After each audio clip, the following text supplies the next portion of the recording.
Welcome to everyone on my YouTube channel तेरा मेरा maths. आज का टॉपिक है कंडीशनल प्रोबेबिलिटी। प्रोबेबिलिटी हर किसी ने पढ़ी है कि प्रोबेबिलिटी हम कैसे निकालते हैं, number of favourable outcomes numerator में और डिनोमिनेटर में टोटल आउटकम्स। लेकिन क्लास 12th का बहुत इंपॉर्टेंट टॉपिक है conditional probability. Students, conditional probability very easy. अगर आप इसके क्वेश्चंस प्रैक्टिस नहीं करोगे तो वेरी डिफिकल्ट। ठीक है, समझने की बात है। प्रोबेबिलिटी भी एक बहुत वास्ट टॉपिक है। जितने क्वेश्चंस करोगे उतना आपको डिफरेंस क्लियर होता जाएगा कि हम किसी स्टेटमेंट को इजी वे से कैसे सॉल्व कर सकते हैं। तो देखो, कंडीशनल प्रोबेबिलिटी अगर पूरी वीडियो देखोगे तो मैं बोलूँगी कि कंडीशनल प्रोबेबिलिटी के रिगार्डिंग आपको एक भी डाउट नहीं हो बचने वाला है। मतलब ठीक है, तो अच्छे से समझना। स्टार्ट करती हूँ। कंडीशनल प्रोबेबिलिटी होती क्या है? जैसे मेरे पास कोई दो इवेंट्स दे दिए, जैसे मुझे एक इवेंट ई दे दिया और एक इवेंट मुझे एफ दे दिया। ठीक है, दो इवेंट्स दे दिए। अब मुझे इसकी प्रोबेबिलिटी निकालनी है। ठीक है, पहले इवेंट की मुझे प्रोबेबिलिटी नहीं पता, इसकी मुझे फाइंड आउट करनी है। लेकिन जो एफ इवेंट है ये ऑलरेडी अक्कर्ड। ठीक है, ये मानो कि ये पहले ही हो चुका है, जो भी इसका रिजल्ट आना था इसने दे दिया है। दो इवेंट्स होंगे, उसमें से किसी भी एक की हमें प्रोबेबिलिटी फाइंड करनी होगी और दूसरा इवेंट जो होगा वो पहले ही हो चुका होगा। ठीक है, ये इस तरह से स्टेटमेंट होगी, one event is known and other we have to find out. उसके बाद इसका नोटेशन क्या होता है, इसको आप कैसे डिनोट करते हो? देखो, मुझे किसकी फाइंड आउट करनी है? ई की। तो प्रोबेबिलिटी ऑफ ई आप इस तरह से लिखोगे, फिर हम इस तरह से स्लैश करके लिखते हैं इसको, कंडीशनल प्रोबेबिलिटी को। और जो चीज़ ऑलरेडी हो चुकी है उसको बाद में लिखना है। ठीक है, ई स्लैश एफ इस तरह से डिनोट करते हैं। इसको हम कैसे पढ़ेंगे कि probability of E, we have to find the probability of E when F event has already occurred. ठीक है, तो इसका फॉर्मूला क्या होता है? आपने क्या करना है, ई इंटरसेक्शन एफ ऊपर, और डिनोमिनेटर में मतलब जो भी दोनों में कॉमन होगा, दोनों इवेंट्स में जो भी कॉमन होगा वो हम ऊपर लिखेंगे, और डिनोमिनेटर में किसको लिखेंगे? जो इवेंट ऑलरेडी हो चुका है उसको हम डिनोमिनेटर में लिखेंगे। बाकी इनमें वैल्यूज़ कैसे पुट आउट करनी है वो आप जैसे जैसे क्वेश्चंस करोगे वो क्लियर हो जाएगा। तो मैं अभी आपके सामने क्वेश्चन करती हूँ। ठीक है, फिर आपको क्लियर होगा कि हमें किस तरह से कंडीशनल प्रोबेबिलिटी के क्वेश्चन सॉल्व करने हैं। स्टूडेंट्स, अगर आपने इस क्वेश्चन को अच्छे से समझ लिया तो ये है कि आपको प्रोबेबिलिटी के क्वेश्चन समझ में आने स्टार्ट हो गए। ठीक है, मैंने आपके सामने दो इवेंट्स लिख दिए। मैंने पहला इवेंट बोला the card drawn is king. ठीक है, जो कार्ड निकालोगे वो कौन सा होगा? किंग। ये कौन बोल रहा है? इवेंट ई बोल रहा है। और इवेंट एफ क्या बोल रहा है? That the card drawn is black. ठीक है, अब मैंने इस तरह से लिख दिया आपको, एफ ऑब्लिक ई।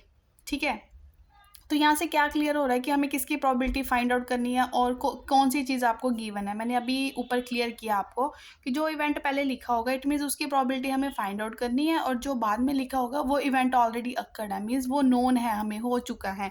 इसका मतलब हमें एफ प्रोबेबिलिटी फाइंड आउट करनी है, the event that the card drawn is black, ये हमें पता करना है। और the event that the card drawn is king, king हमारा एक निकल चुका है। तो आपने क्या करना है, देखो जो चीज़ गिवन है उसको देखो, the event that the card drawn is king.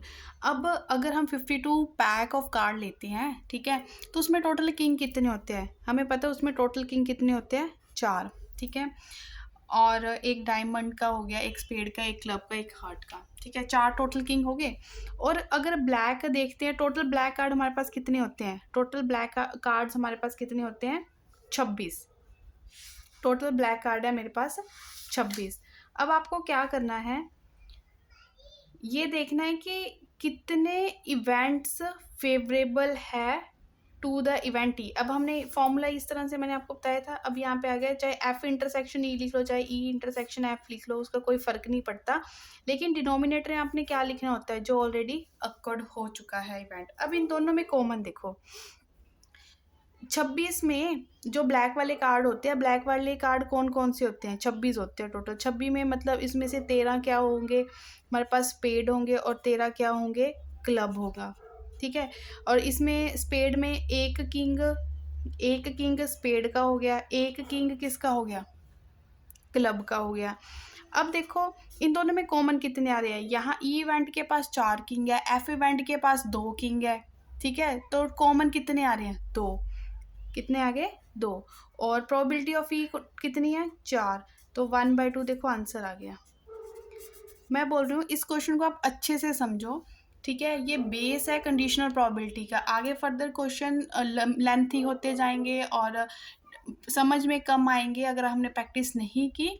मतलब इनका सोल्यूशन 2 या 3 लाइंस में हो जाता है, लेकिन डिपेंड करता है कि हमें क्वेश्चन समझ आ रहा है या नहीं। तो आप इस क्वेश्चन को अच्छे से देखो। I will again repeat this question. मैंने बोला कि हमें 2 इवेंट्स दे रखे थे, हमें इस चीज़ को फाइंड आउट करना था। ऊपर क्या आता है, दोनों का इंटरसेक्शन, नीचे आप क्या लिखते हो, जो ऑलरेडी अक्कड़ इवेंट है, जो बाद में लिखा होता है ये अक्कड़ इवेंट है, तो इसको हम डिनोमिनेटर में लिखेंगे। तो किंग टोटल 52 पैक में हमारे पास, पैक ऑफ कार्ड में टोटल किंग हमारे पास 4 होते हैं, और ब्लैक के पास टोटल किंग कितने होते हैं, एक स्पेड का किंग और एक क्लब का किंग, मीन्स टोटल 2 किंग होते हैं। इसके पास 2, एफ इवेंट के पास 2 किंग है, ई इवेंट के पास 4 किंग है।